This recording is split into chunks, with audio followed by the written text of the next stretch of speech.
कुछ भी काम हम लोग करते हैं तो उस काम को अच्छे तरीके से कंप्लीट करने के लिए सबसे पहले रिस्पॉन्सिबिलिटी होती है कि उस काम के बारे में जानना।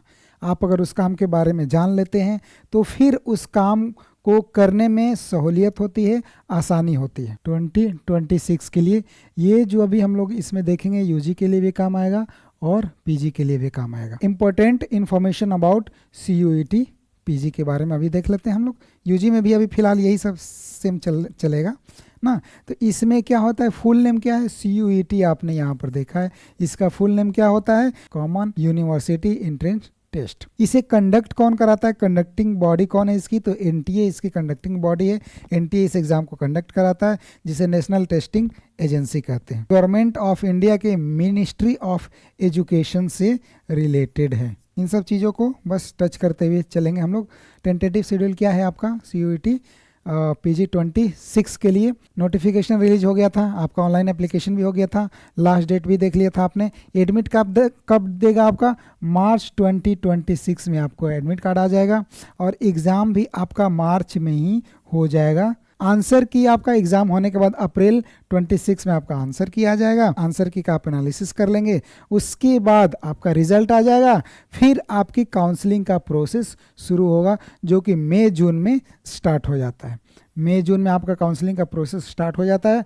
उसके बाद से आपका काउंसलिंग हो जाएगा, एडमिशन हो जाएगा, फिर आपको सेशंस मिलने लगेंगे, क्लासेस आपको मिलने लगेंगे। आप एलिजिबिलिटी क्राइटेरिया क्या है, क्वालिफिकेशन क्या होना चाहिए। अगर पीजी की हम लोग बात कर रहे हैं, अभी पीजी की बात कर रहे हैं तो बैचलर डिग्री होना चाहिए, ठीक है, या फिर फाइनल ईयर में अपीयर होना चाहिए।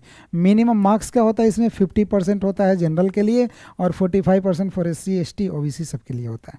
ओके, आगे एज लिमिट की अगर बात कर लें तो नो एज लिमिट, इसमें कोई भी एज लिमिट नहीं है, मीन्स एज का बाउंडेशन इसमें नहीं है। ओके, बातें समझ में आ रही हैं।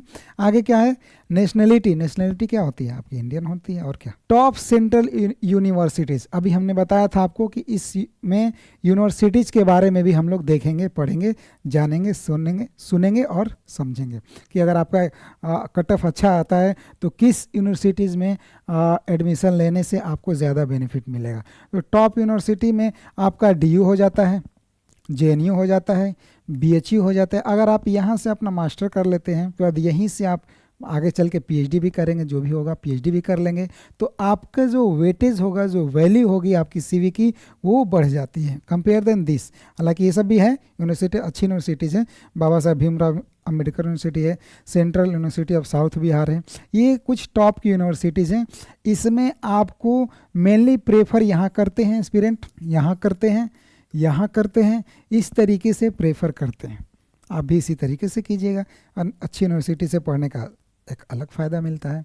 तो इस NTA में ओवर 190+ यूनिवर्सिटीज़ हैं, जिसमें आपको central universities, state universities, private और डीम्ड यूनिवर्सिटीज़ पार्टिसिपेट करती हैं। 190+, सोच लीजिए, समझ लीजिए, ठीक है। तो सेंट्रल यूनिवर्सिटी के बारे में आप जानते ही हैं, जिसको हैंडल सेंट्रल करता है। स्टेट यूनिवर्सिटी जो स्टेट के लिए होती है, प्राइवेट यूनिवर्सिटी का मतलब आप समझते ही हैं। डीम्ड यूनिवर्सिटीज़, आप में से बहुत सारे स्टूडेंट ऐसे होंगे जिनको नहीं पता होगा डीम्ड यूनिवर्सिटीज़ क्या होती है, तो आइए हम लोग इसमें थोड़ा सा टच करते हुए निकलेंगे ना। डीम्ड यूनिवर्सिटीज़ क्या होती है, deemed universities of deemed to be university is a higher education institution that is recognized by the universities grant commission UGC, ठीक है, of the government of India as having, government of India होती है, देख लीजिए ये क्या है, ये गवर्नमेंट ऑफ इंडिया होती है। Having achieve a standard of education, एक ऐसी यूनिवर्सिटी है डीम्ड यूनिवर्सिटी जो कि जिसका अपना सिलेबस चला सकती है, अपना एग्ज़ाम का पैटर्न रख सकता है, ठीक है, और ये UGC के थ्रू मान्यता प्राप्त होता है। ऐसा नहीं कि इसकी जो डिग्री ले लेंगे आप उसकी कोई वैल्यू नहीं रहेगी और वो वैल्यू आपका UGC के थ्रू ही रहेगी। आगे डीम्ड यूनिवर्सिटी के बारे में आपको और भी जानकारी मिलेगी आगे चल के। अभी जिस चीज़ की हमें ज़्यादा ज़रूरत है उस पर हम लोग फोकस करते हैं। What right does a deemed university, ये डीम्ड यूनिवर्सिटीज़ के राइट्स हैं, PDF में अवेलेबल करा दूंगा, आप लोग उसे देख करके पढ़ लीजिएगा। ये अपना कोर्स और सिलेबस बना सकता है, डिग्री अपना प्रदान कर सकता है और उसकी डिग्री की वैल्यू रहेगी वो भी UGC से अप्रूव्ड रहेगा वो, है ना। उसके बाद एडमिशन ले सकता है, परीक्षा रिजल्ट सारी चीज़ें इसमें होती हैं। इस चैनल पर आपको स्पेशली मास कम्युनिकेशन की प्रिपरेशन कराई जाती है। अगर आपको मास कम्युनिकेशन में पीजी में एडमिशन लेना है तो आप इस चैनल पर आ सकते हैं। इसके अलावा जो एक पेपर होता है जनरल पेपर COQP 11, इसका कोड क्या है? COQP 17 इसका कोड है, जो कि स्पेशली मासकम के लिए है।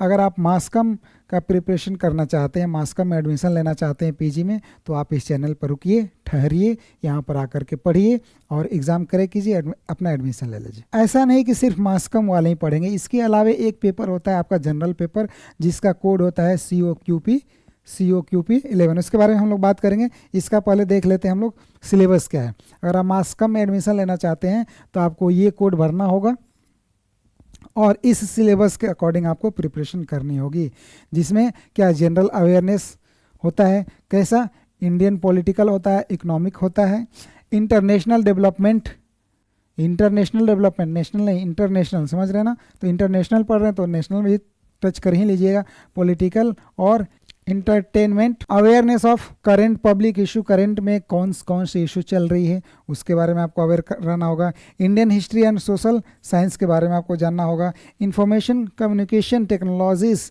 And its application in media industry, information इसको पढ़ना होगा, मास मीडिया एंड सोसाइटी आपको इसे पढ़ना होगा। ये जो है आपका सिलेबस COQP 17 के लिए, जो कि स्पेशली मासकम के लिए होता है। इसके अलावा मैंने क्या बोला कि यहाँ पर इसी चैनल पर आपको COQP 11 की भी क्लासेस चलती हैं। अच्छा, पहले इसके बारे में बता देता हूँ मैं ना, इसमें कौन कौन ऐसे एस्पिरेंट हैं जो इस कोड के लिए प्रिपरेशन कर सकते हैं। ठीक है, आगे देखते हैं। पहले major courses offered from CUET PG general paper, ये जो जनरल पेपर है आपका COQP 11, ये किस किस में काम आता है, किस किस कोर्स में काम आता है? तो MSc in general social science में, जैसे कि अगर MA आप करना चाहते हैं सोशल वर्क में, तो आपको इस पेपर को भरना होगा और इस पेपर के अकॉर्डिंग प्रिपरेशन करनी होगी।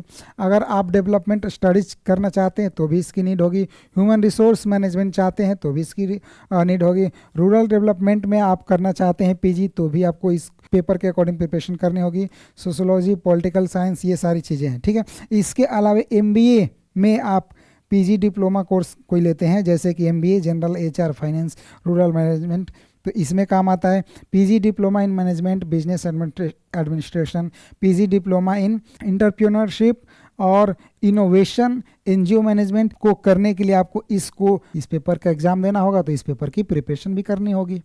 ठीक है, इसके अलावा ये सारी चीज़ें हैं, देख लीजिए, governance policy administration programs master वाला है, ये है आपका, ये सब सारी चीज़ें देख सकते हैं आप। मतलब कहने का मतलब है ओवरऑल कि COQP का जो सिलेबस है, इसका जो एरिया है वो छोटा नहीं है, ब्रॉड एरिया है। तो जो एस्पिरेंट इन सब कोर्स में अपना एडमिशन लेना चाहते हैं, इन सारे कोर्स में अपना एडमिशन लेना चाहते हैं, उनको COQP 11 कोड वाला जो सिलेबस है उसको पढ़ना ही होगा एनी हाउ।